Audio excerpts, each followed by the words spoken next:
channel, and today doesn't really have direction. So pretty much I'm just going at it 100 miles an hour like every other weekend.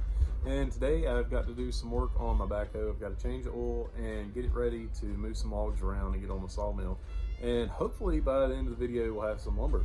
And I've got some big oak logs that I've had sitting around and needing to cut for a long time and just not been able to get to it. So hopefully today we can get it done. Hope everybody likes the little video, and it's going to be kind of maybe a little bit everywhere, but we'll see how it goes. And hope everybody likes it. Please go ahead and subscribe, and let's get started. I'm working on my old Case 580B. I haven't had it out in a long time, and mainly because it really needs some hydraulic hoses, and I just haven't got around to it.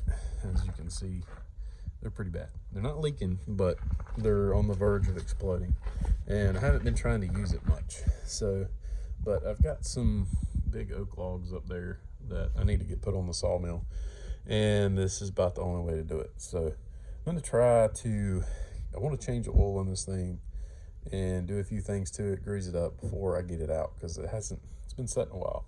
I had it out about a month and a half ago for just a few minutes, and I've keep the battery on a battery tender, and hopefully this thing will crank up. Right under here, that plug right there, a 1 inch, that's the oil plug. And this thing only holds, I think, 4.5 quarts or something like that. It's not as much as you'd think for this little diesel engine. So I got that drained out, got a new filter on. So the old, I had a Wix on here, which I like to use Wix. It's 51452, but I only had the STP, SBA, I think that, no, S8A. And I don't really like STPs, but that's what I'm gonna try. We'll give it a try and see how it does. But you can see these hoses is pretty much just sun deterioration. They really need some love. So I'm getting ready to pull these things off sometime this weekend and get them replaced. And I'm gonna need to run the hoe down to get, I think, to all of them. Well, not really. The majority of them stop right here, because there's 3 main ones. 1, 2, where's the third one go? Yeah, they're all right here. So I probably won't have to run it down too far, but I would like to be able to lift this cylinder up a little bit where I can get in here and work on them. So I did have to replace one of these a while back ago, which it's already cracking, but it was a pain in the butt. And of course it blew out while I was working, not where I could put it in the shop. So that was really fun. I remember this cylinder right here. I can't remember, I had to take it off and do something. God almighty, it was a pain in the butt. Just noticed, apparently I've had this thing, I swung it over a little far, because this one right here is freaking crushed. That's not good. I think this swivel right here is leaking a little bit, it looks like. This thing needs a lot of love. But I got my land cleared off with it, and haven't used it a ton since. But I've still got some more stuff I need to clear, and it's time to give it a little bit of love. But one thing that really freaked me out, when I pulled that oil filter out, there's no oil in it. So I've got to do some research and see. I don't remember, it's been a while since I changed it last, and I can't remember if there was oil in it then. But if not, I'm really just hoping the oil pumps are working, because if it's not, that's going to be a son of a gun. I can't even remember if this thing has a trans pressure, but I don't know if it even has an oil gauge. I think it's over there. If it is, it's that one, and that one's so faded you can't even read it. I just can't remember. But anyway, so I've got some STP oil again. I'm gonna try it, we'll see what it looks like. And I normally run either Rotella or Motorcraft. I always run Motorcraft in my truck, or Rotella and everything else, but I'm gonna try the STP. It was just so much cheaper at the auto parts store, and I didn't really feel like going to Walmart to get it, because that's where I normally get my oil, because it's just a lot cheaper there. So I always put it in the dipstick tube, and I think you could, I don't even know if there's a breather under this thing or not, but we're gonna go ahead and get her filled up. I think it's 4.5 quarts, roughly. I can't really remember.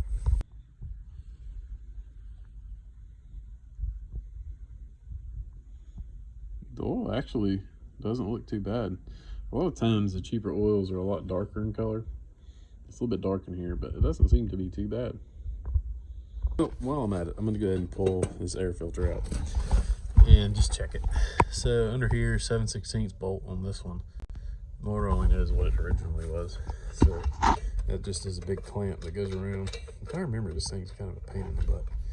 So I'm gonna take that off. All right, so I got the cap off, and it's been quite a while since I've had this filter out, but I don't think it's time for a new one because it's not that old.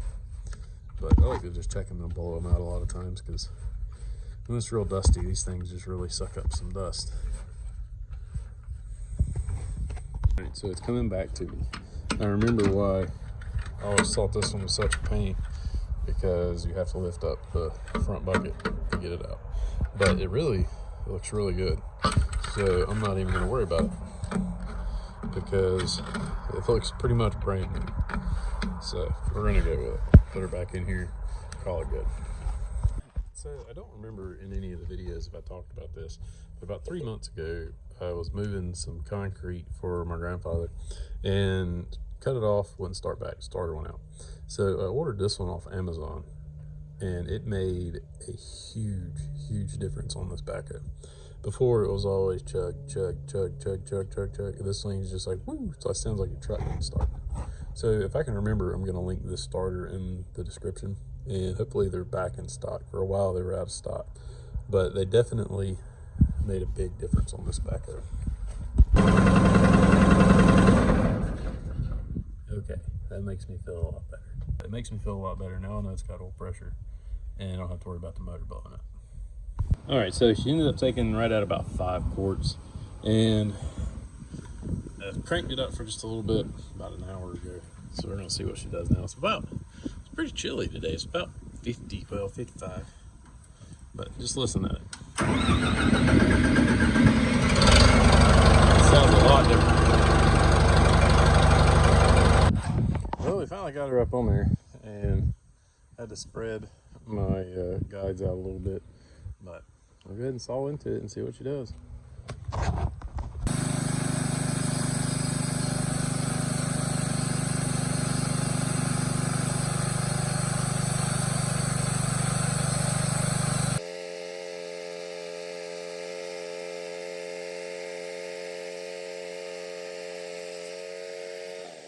Well, I stopped a little ways through after my second cut because I realized I was throwing all my oak sawdust into my pine sawdust.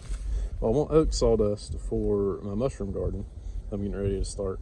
So I rigged up this thing. I had an old piece of scrap rubber and hooked it in, bolted in an old clevis off of the 8N.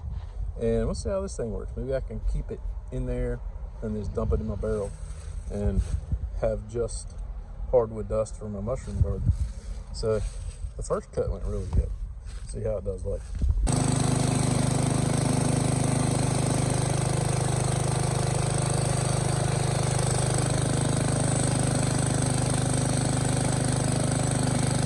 I just did a 2-inch cut on this thing, and the outside inch or so is about gone, but the heart of it's still really good.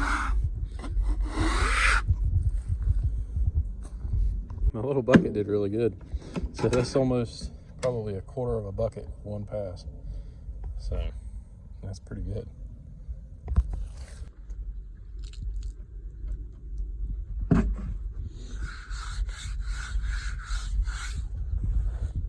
Some pretty grain in there.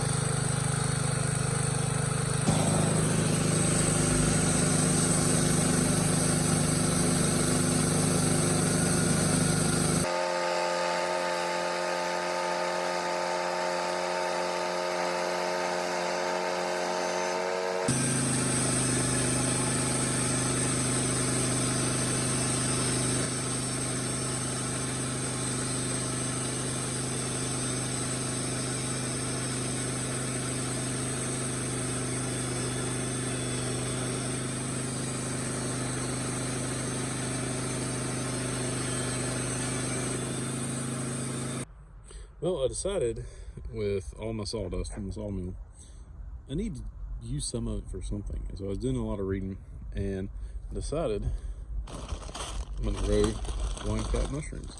So I've got a little bed made and I've got 2 bags of spawn. So just gonna put down 1 inch of sawdust or so and then cover it with 3 or 4 inches. And hopefully in 2 or 3 months we'll have mushrooms. Well, that's gonna be it for this one. We got quite a bit done, got the backhoe ready to go and got the logs on there and got at least 1 big one cut. So it's a process doing it all on a manual mill, but you know, I enjoy it and we got quite a bit of lumber out of it, so that's good. But the sawmill did pretty good, and I had a little bit of trouble on oak logs because I don't think my band tension was quite where I needed it to be. So I did a little adjusting on that a while back ago, and this is really the first oak log I've sawed since then, and it did pretty good. So far the boards have done really good and came out nice and even, and hopefully it'll stay that way for a while.